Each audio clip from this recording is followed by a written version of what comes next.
Então, começando aí a parte 2, segunda parte da nossa aula de revisão aí, depois de falar sobre cinemática rotacional, vamos entrar em conceito de torque, né? O que seria o torque? Então, exemplificando aí, antes de a gente entrar aí com a aula, eu tenho uma lâmpada aqui, e ela vai fornecer um bom exemplo aí do que seria o torque, né? Então, o que está acontecendo? Existe um giro aqui, né? Eu estou aplicando, talvez seja melhor usar, estou aplicando uma força aqui. Onde é que está o eixo de rotação aqui? O eixo de rotação se encontra aqui, certo? O eixo de rotação ele está para cá, saindo aqui da imagem, né? Mais especificamente aqui. Então, eu posso rodar em torno desse eixo. Na verdade, o eixo seria exatamente esse parafuso aqui, né? Então, a gente sabe, né, intuitivamente, que eu vou sempre querer aplicar a força, né, perpendicular, né? Perpendicular à distância, né, entre o ponto de aplicação da força e o eixo. Se eu começar a aplicar a força assim, vocês não estão vendo, mas eu estou apertando esse negócio para dentro, vejam que ele não vai girar, né? Então, uma coisa fundamental para eu exercer torque é a direção em que a força se encontra. Nesse caso aqui, a força aqui, perpendicular à distância entre o eixo e a aplicação da força, vai maximizar o torque. Se eu agora fizer uma força aqui para dentro, assim, ele não vai rodar, né? Então, importante, né? Outra coisa que influi também, se eu fizer a força aqui, vejam que se eu quiser girar a partir daqui, eu tenho que fazer uma força muito grande mesmo, né? Vejam que eu estou tendo que fazer muita força para fazer esse negócio girar, e se eu fizesse aqui na ponta, ia ficar muito mais fácil. Então, duas coisas aí que vão influenciar no torque, a distância em relação ao eixo em que você aplica a força, e também o ângulo que a força é aplicada. Força perpendicular aqui gera torque, uma força aqui paralela ao R, né, que é o nosso braço de alavanca, não vai gerar torque. Então, um exemplo prático aí, né? Isso aqui já dá para dar alguns exemplos. Então, agora com essa explicação aí com o objeto físico aí, a gente pode ir para a aula e mostrar isso usando vetores. Então, vamos mudar de cena aqui e vamos para a aula. Então, o que a gente está vendo aqui é basicamente uma visualização aí, né? Deixa eu ver como é que está a minha cena aqui. Um desenho aí de mais ou menos isso, né? Então aqui a gente vai adotar aí uma estratégia que só usa vetores aí, né? Sem necessariamente ter aquele aparato todo da lâmpada, né? Mas de qualquer maneira a ideia é a mesma, né? Então esse eixo aqui, né? Isso aqui que vocês estão vendo aqui é o eixo, e o eixo ele tá saindo aqui da tela, tá? Então é um eixo perpendicular aí a é um eixo perpendicular à tela. Então a gente tem aqui uma dada força que está sendo aplicada com dado ângulo θ, né? Então vejo que existe um ângulo θ aqui entre a força e o R, né? O que é a definição do R é essa? É a distância, né? O vetor distância entre o eixo de rotação, no caso o parafuso ali da lâmpada, e o ponto onde você está aplicando a força. No caso ali era meus dedos, onde é que meu dedo estava tocando na lâmpada, né? Então a gente consegue definir essas duas coisas, o valor dessa distância R aqui, né? Que já está ali indicado ali em cima, não preciso desenhar de novo. E também o ângulo aí que a força faz com essa mesma distância, né? Então, como eu tinha mostrado no exemplo, né? Aqui eu separei as duas componentes da força, né? Então eu vou separar essa força aqui. Essa aqui é meio ruim de apagar. Vou separar essa força aqui em duas componentes. Uma componente paralela ao braço de alavanca, ou ao R, e uma componente perpendicular. A paralela a gente já viu que não exerce torque, como eu mostrei ali no exemplo. Então essa força aqui paralela. Vou melhorar aqui minha postura para poder escrever certinho. Essa força aqui, me acostumando ainda, tá com a mesa. Não exerce torque.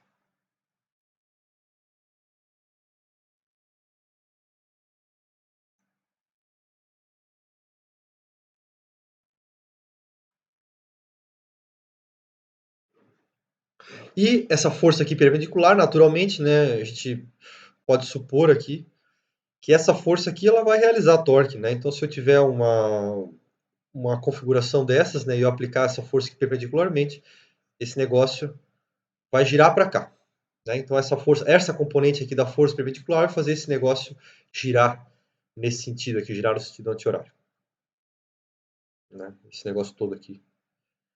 Uma vez que eu apliquei essa força aqui, esse negócio todo aqui vai girar aqui em torno do próprio eixo. Então essa força, essa componente perpendicular aqui, ela exerce torque. Preciso melhorar minha letra aqui. Ela, vamos ver aqui, exerce torque. Então, através daquele ângulo e a magnitude da força, a gente consegue saber quais são os valores aqui, né? Essa força aqui, F paralela aqui, paralela ao R, né? É igual a F vezes o cosseno de θ, né? E essa aqui, a perpendicular, é igual a F vezes o seno de θ. Então não é difícil a gente separar as componentes, uma vez que a gente conhece o ângulo, né? Então, além do ângulo, o torque também vai depender da distância em que a força é aplicada ali em relação ao eixo, né? Então, levando isso em consideração também, eu vou definir que o torque vai ser o raio, ou seja, a distância vezes aquela componente da força ali, ou seja, o torque, a magnitude do torque, como eu tinha mostrado antes com a lâmpada, vai depender da distância que a força está aplicada em relação ao eixo e também do ângulo, significando que apenas essa componente aqui da força vai realizar torque. Então eu posso escrever a expressão para o torque como RF seno de θ. Então essa é a expressão aí que a gente vai usar para o torque. Para a magnitude do torque. Mas ele é um vetor também.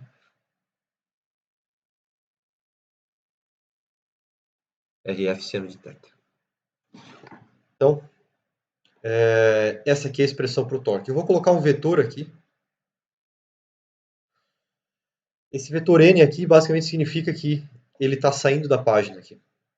Então o torque, da mesma maneira que a aceleração angular e a velocidade angular, o torque ele é paralelo ao eixo de rotação. Então isso aqui que significa esse N com o chapéuzinho aqui, né? E qual que é o sentido do torque? Entrando ou saindo da página? Depende. Se a força aqui gera um movimento aqui, né, no sentido anti-horário, ele vai estar para fora da página.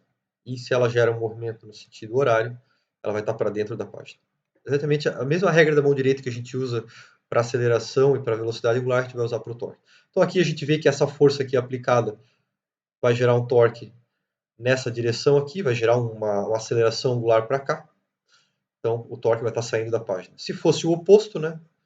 Se eu tivesse uma força no sentido oposto, aí ele ia estar entrando na página. Então a regra da mão direita. Então, basicamente a expressão para o torque é essa.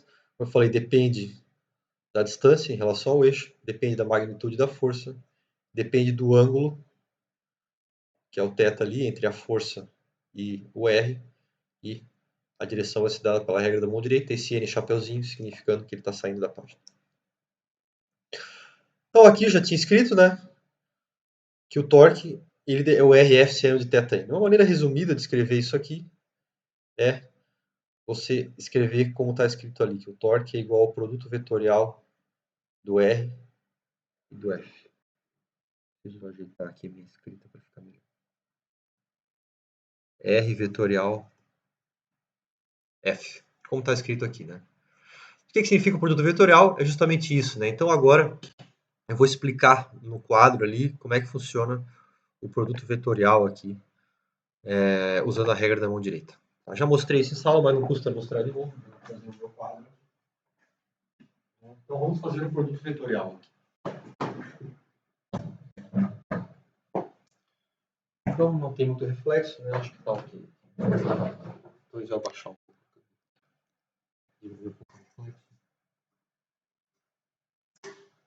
Então se eu tenho dois vetores aqui, o vetor A, o vetor A aqui e o vetor B.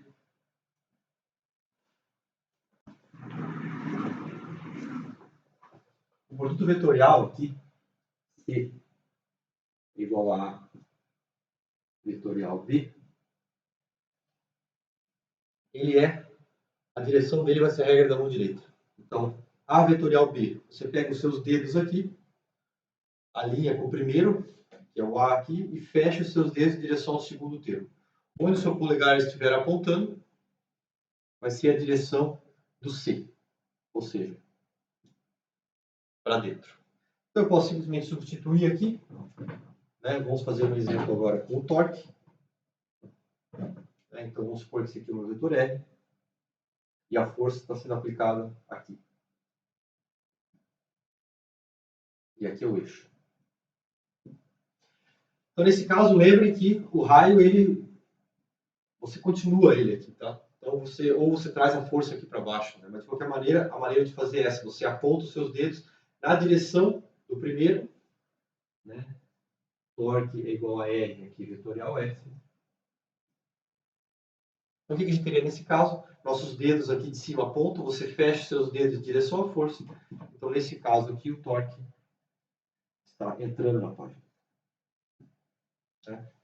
Então, produto vetorial. E, naturalmente, né, se você fizer isso aqui, você vê que ele vai rodar no sentido horário. Né? Então, continua naquela definição que o torque negativo, entrando no quadro, escreve aí uma aceleração, né, ou uma rotação, aí, ou vai gerar uma rotação no sentido horário.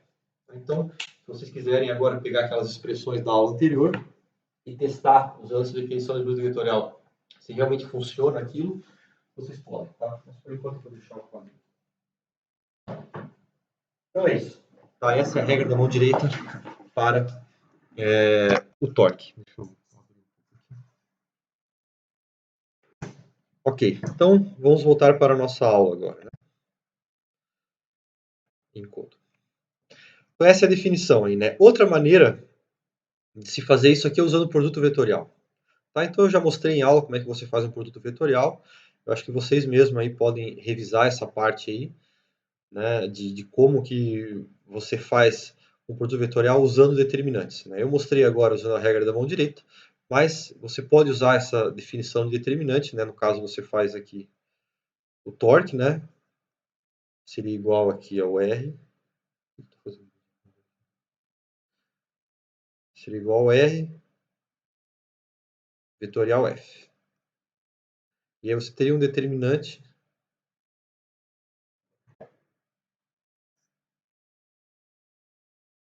Vou colocar aqui.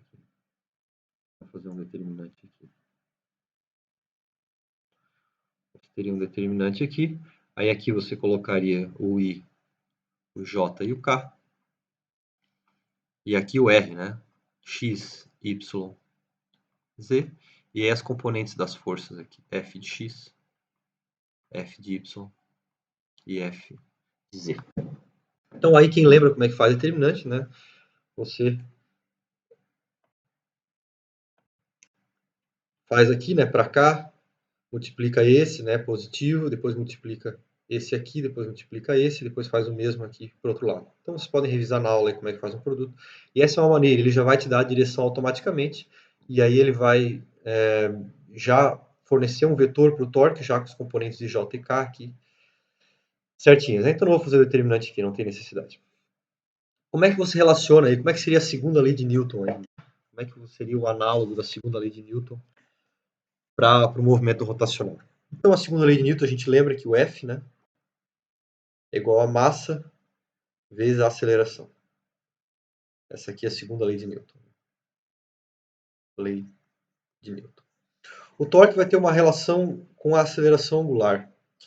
Então, o torque aqui, eu vou fazer para um eixo só, tá? Eu não vou colocar como vetor ainda. Mas vou colocar, vamos supor, o torque no eixo Z, torque resultante, tá? Torque resultante. Claro que você pode ter mais de um torque agindo, mas o torque resultante, vou pôr aqui. Da mesma maneira que uma força resultante vai gerar uma aceleração, um torque resultante, que seria a soma de todos os torques aí, em relação ao dado eixo, vai gerar uma aceleração angular. Vou colocar como Z aqui, não vou colocar vetor. Então, um torque em relação ao eixo Z, torque resultante em relação ao eixo Z, vai gerar uma aceleração angular. E o que seria esse cara aqui? Né? É o análogo da massa para rotações, que a gente chama isso aqui de momento de inércia.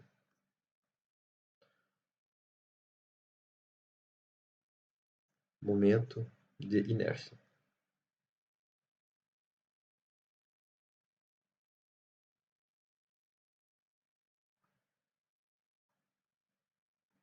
Então, o momento de inércia é algo da massa. Vou explicar melhor o que é o momento de inércia aí depois. Mas por que eu não usei a definição vetorial aqui? O momento de inércia, na verdade, ele é um tensor. Tá? Então, para eu colocar isso aqui como vetor, aí eu teria que colocar o momento de inércia como um tensor e não tem necessidade aí de a gente entrar nessa definição. Mas a ideia é essa, né? O análogo da segunda lei de Newton para o movimento rotacional é esse. Um torque resultante gera uma aceleração angular e a magnitude dessa aceleração angular é dada pelo momento de inércia. Tá? Que é que a gente vai estudar aí na próxima aula. A gente vai aprender a calcular o momento de inércia aí e também entender melhor o significado dele, né? E também poder calcular momentos de inércia aí para não só para um conjunto de pontos, né?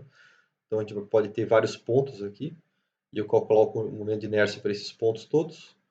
Ou a gente pode calcular isso para um sólido também, né? Qual que é o momento de inércia de